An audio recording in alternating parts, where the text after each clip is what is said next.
Have you ever experienced terrible customer service? When that employee doesn't care at all about you, and that's clear. But what's even more clear is that they don't care about their job. Now, I know you do not want that experience for your customers. So, how do you make sure that your customers feel valued and cared for by your company? Is the answer providing more customer service training for your employees? I'm going to argue that that is not the answer. So let's jump in and find out what is.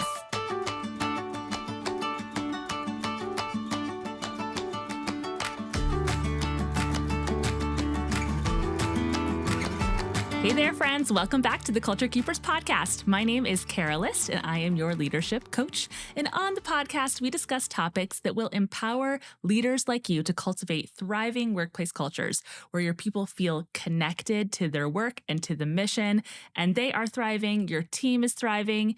It is the dream, and it is possible. But you want to know what one culture killer is? It's conflict.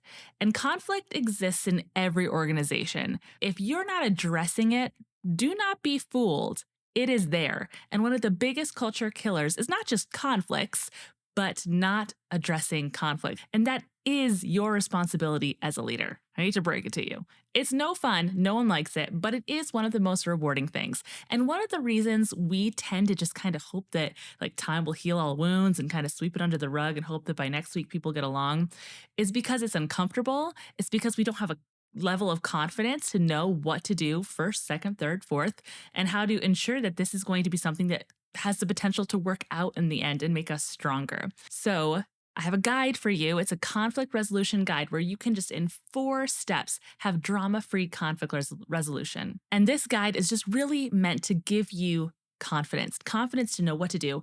It comes with explanation of the steps and also just quick, even little scripting prompts for what to say and when to say it and how to check in.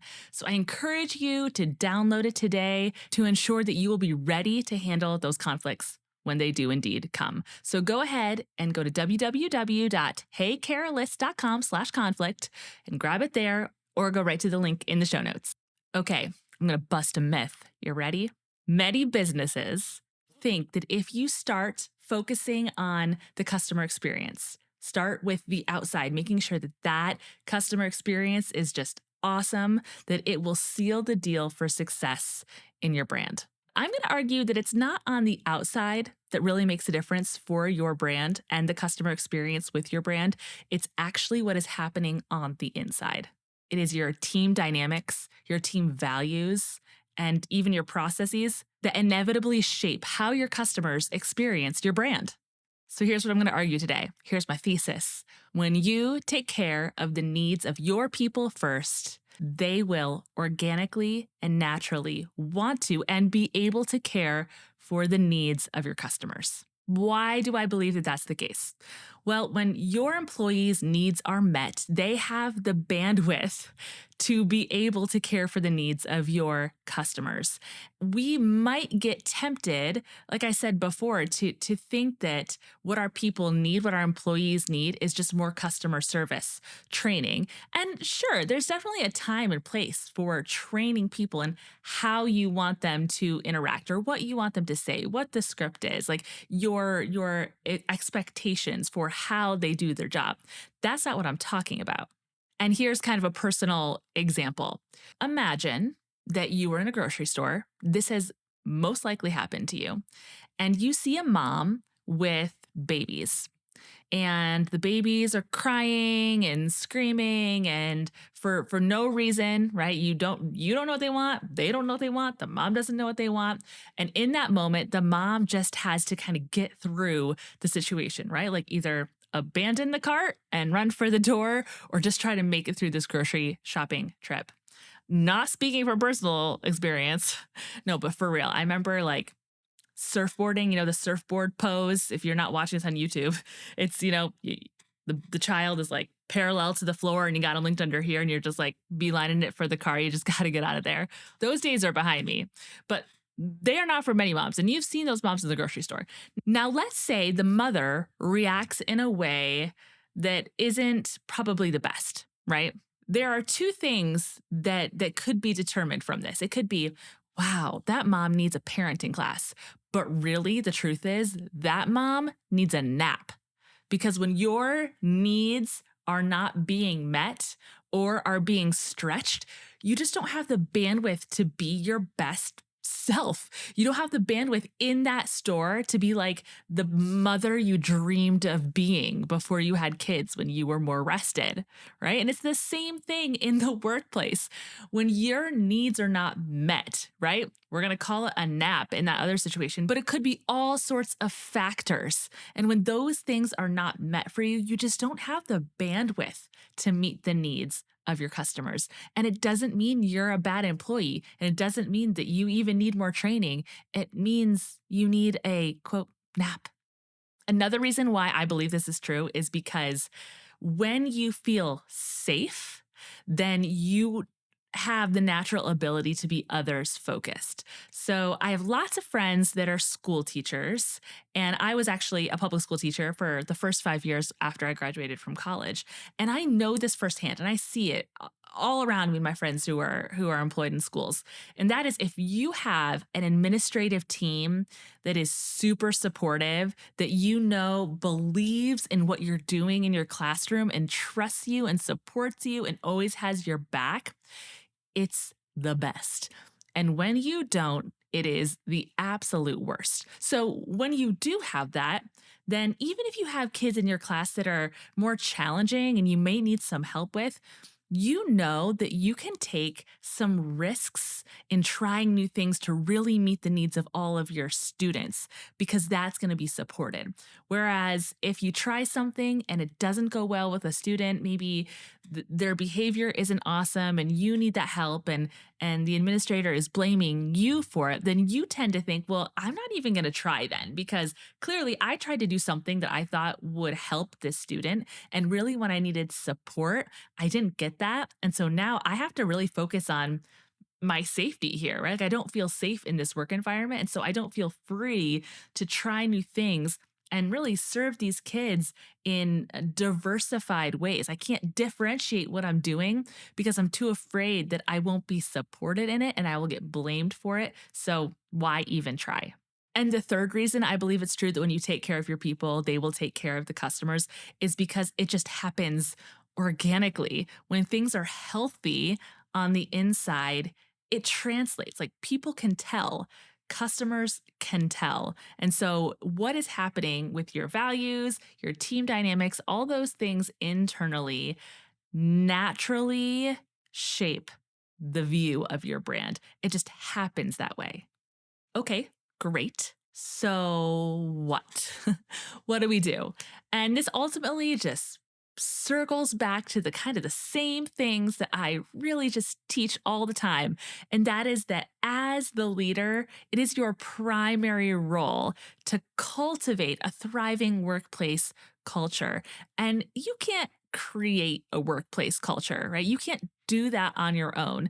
It's like the idea of making a plant grow. You can plant it in the right soil, provide the right environment for it, do all these things to tend to it, but ultimately that seed needs to turn into a plant on its own. It does it naturally. So it is your job as a leader to make sure that those environmental factors are healthy and thriving and conducive to this awesome culture building that is happening together. So, how can you take some time as a leader to assess that your culture, that your environmental factors are in fact conducive to thriving, healthy growth in your culture? I'm going to breeze through 6 things. I'm going to put them in the show notes so you can go back and look, but we're going to breeze through these and just kind of like hit the highlights along the way. So hang with me. The first one is really simple. Assess your employee engagement. I mean, whether that's feedback surveys or pulse surveys or these check-ins and your one-on-ones, whatever your like regularly scheduled means of feedback is, hone in on it, really zone in and say, what is happening here? But also just be observant, look around. Are people happy, right? And not everyone's going to show up to their job every day happy. I'm not saying that, but is there a tone that people are glad that they work there? Are your employees satisfied and motivated? Do you feel like they're aligned with what your company is doing? How is team morale? I mean, basically, if you could just stop and say, What is like if I could give my organization a culture score, right? Just some sort of for you this assessment of how are we doing in terms of employee engagement and health, and just be willing to be honest about what that looks like right now. Okay, number 2 is to review communication. Is your communication clear and transparent? And this is so key. Does your team understand the why behind the decisions that are being made? Because chances are your employees or employees further down the line are the messengers to your customers. And if they're just the messengers and they don't have really anything behind the why, you can almost guarantee that they're going to be less committed to that message. And not only less committed, but less confident. Like you can imagine someone on a call with a customer, and that customer asks a question or challenges the decision, and that person really has no other option but to say, I can try to find that answer for you. I'm just the messenger, right? And that happens. Like you know that that happens, and that does not read well to that customer. But what else are they supposed to say? So review your communication. Is it clear? Is it transparent? Do your people know the why behind what they're being asked to do? Okay, the third is to take a little check on the alignment with values. So, what are your company values? First of all, hopefully you have clearly stated company values, but it's really important that you do a check to kind of evaluate, is what we're doing day to day aligning with who we say we are, with our values? Because employees can't deliver on a promise to customers if it's not what's actually happening internally. So, are we actually who we say we are? Or are we just saying this thing and doing this thing over here? That makes it really hard for the employee who has to interact with the customer. Number 4 is leadership behaviors, evaluating leadership behaviors, whether it's yours or maybe your peer managers or maybe even a supervisor, because we all know that this trickles down, right? How we are modeled behavior is how we mirror it out. And to just tell it to you straight, your behavior will influence how your people treat their customers. And I have an example. Most of my examples are going to be about restaurants or food locations. So if you've ever been to the gourmet restaurant Panda Express, we have a Panda Express here in town. And for the longest time, it was terrible. I mean, you walked in there and you're like, does anybody want to help me with my food order? And then you're like, hey, this little sign says if that's out, like you can make it for me. And they're just like, no, we're not going to do that. Like, counter to what the sign says. No one's engaged. There are no cups over here. There are no straws over here. It's just like, uh, I felt like I had to apologize. Like, I'm so sorry. Can I please order food and pay you for it? It was just, it was crazy. And we all knew that this was bad. So no one told us that there was new management there. No one told us, but we knew. We walked in and everything was different. Same people, but you could tell that they felt motivated, that they felt like they had a leader that was really cheering them on. And not only that, the leader was doing the work. He was in a different shirt. You could tell he was the manager, and he was right there on the line, scooping, doing everything, encouraging people, saying hi. And from that point on, it's really changed. Well, I was in there the other night picking up a mobile order, and there was a woman who walked in and she was clearly mad, like something did not go well with her order. And so she walks up to the employee at the counter and starts just reaming him out. And I could tell that that guy was like panicked. And it's so funny because, as a leadership coach and podcaster, I'm just like, just a fly on the wall. Like, what's going to happen here? How can I use this in a podcast? So he looks a little panicked and he starts to say something, but then the manager kind of is right here beside him. And the manager just kind of takes it and just says, I'm sorry, ma'am. Like, what's wrong with it? And she says all these things. He's like, okay, great. We're going to fix this in 2 minutes. That's what he said. We're going to fix this in 2 minutes. And that's what he did. He went right to work and it was amazing. He like fixed it all. And then he was like, can I get you some more of this? Like he was offering her extra stuff. And as she was cared for so well and didn't get like any pushback, you could see her soften. Like you could just see her whole demeanor, even like you could see visible regret. Like, oh no, I shouldn't have treated these people like this. I could have just gotten what I wanted if I asked kindly. So he brings her all this food in 2 minutes. And she attempts to apologize for her behavior. And she's like, I'm just so sorry, but starts to justify what's going on. And he just so graciously, this manager just stops her and says, it doesn't matter. Here's your food. Enjoy your night. Like, he didn't put any of it on her. It was just totally like, no, we're here to serve you. And we're so glad we got to. And we're so glad we got to make this right for you. It wasn't about anyone failing.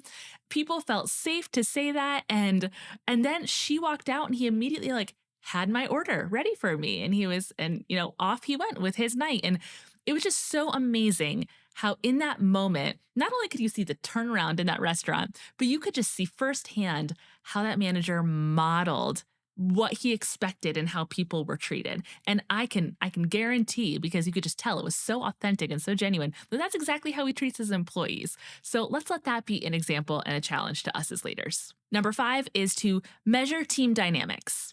So when there's healthy team dynamics, it results naturally in a seamless customer experience because there is an understanding, there is a bond, there is trust, there is safety. So I'm going to again say, if there is unaddressed conflict, then that will directly affect your customer experience. So don't forget to grab that conflict resolution guide so you can make sure you have the confidence to just handle those conflicts and continue to reinforce healthy team dynamics. So what's an example of a visible crack to a customer in internal team dynamics? Well, I was at Dunkin' Donuts. Yep. Okay. We got Panda Express. We got Dunkin' Donuts. I was at Dunkin' Donuts, and this is a while back because there are no Dunkin' Donuts on the West Coast. Come on. I was at a Dunkin' Donuts, and they got my order wrong, and I just went in and asked for it to just be corrected. No big deal. I was in no rush. It was really not that big of an inconvenience for me. And those employees, it was like the blame game right in front of me. Right in front of me. One person was like, well, why didn't you tell me that? Or you're the one that messed that up, or no, it was you. And all this like shuffling was happening. And there was just such high risk for them. Like, I just felt how unsafe they felt to like make a mistake, right? Like and it was no big deal. Like, we're literally talking about like those munchkin donut holes, like inconsequential when it comes to life. But they felt unsafe in that moment. And so I, felt the need to say, it's okay, whatever, just get the donuts, right? And at the end of the day, it's like, just get the lady the donuts. Like, it doesn't really matter whose fault it was.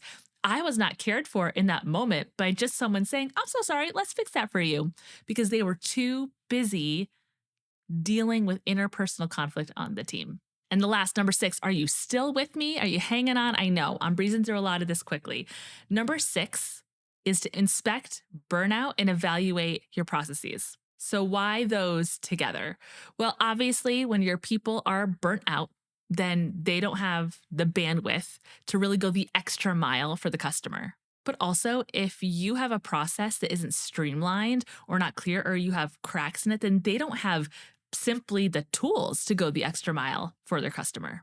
So do an inventory on your processes and do an inventory on workload, right? Burnout when it comes to workload.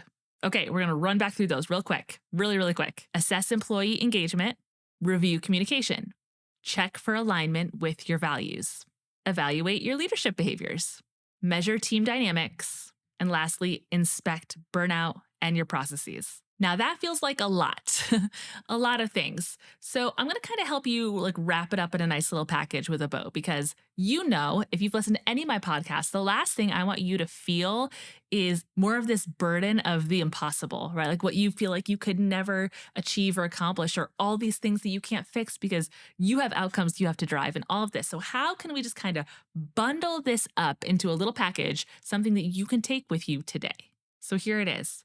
Just start on the inside. When you're tempted to focus on what's happening with the customer, just reverse it and think about your people first. And you could do that by seeking honest feedback and by involving your employees in what's going on, making them feel like they belong, like they matter, like their work matters.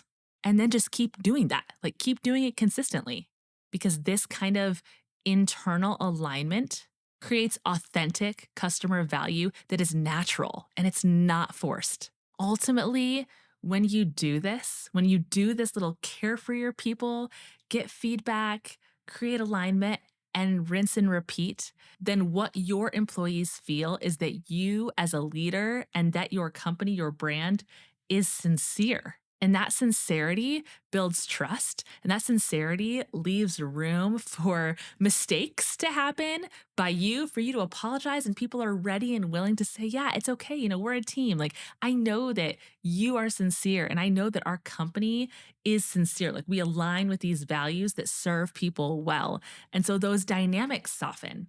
There's less burnout. And in the end, what happens? Awesome customer experience. So start with your people to create genuine, lasting customer value. Okay, so what's the one thing of all of that you are going to take with you this week? What is one way that you are going to check in with your people, that you're going to take a minute to evaluate the health, the alignment internally with your company and its culture? I'd just like you to think of one thing and just try for that this week, friends. And then next week, build on it. Do one more thing. And that work, that little 1%, right? One thing at a time builds upon itself and has a lasting impact. It's not for nothing. So just focus on the little bit and build on that week after week. Okay, that's it for this week. Tune in next week for what restaurants did Kara eat at and how did she evaluate the leadership and management of that restaurant? Just kidding. Okay, but for real, thank you for being here. I hope this was helpful for you. If it was, will you please do me a favor and leave a comment? If you're watching this on YouTube, you can go ahead and like it. Give me a good thumbs up. Make sure you are subscribed or following on the platform you're listening to. And friends, you're doing it. I am cheering you on, and I will talk to you next time. See you later.